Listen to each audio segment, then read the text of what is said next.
सईद सज्जाद का ताबूत है, ताबूत के आगे अलम है। मेरे कहने पर एक दफ़ा इस अलम को देख लो, कितनी ढारस है, कितना इत्मीनान है। इसको देख कर इतना हौसला मिल जाता है कि गाजी है।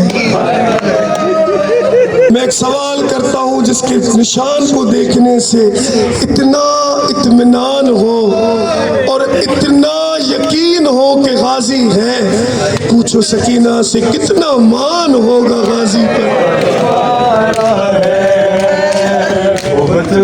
ये नहीं लेकर आया मासूमा को नेज़े के करीब, उसके नेज़े के करीब जिस पे सबका मान था।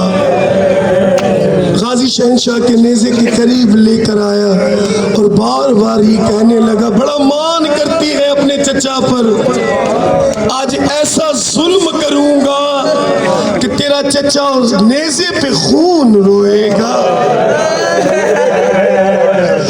अज़ादारों, ये नहीं सुनाता कि इसने क्या किया, मगर ये जरूर सुनाऊंगा कि गाजी ने जब नेज़े पे ये अमल देखा, रवायतों में है खुदा की कसम गाजी का सर नेज़े पे नहीं रुका,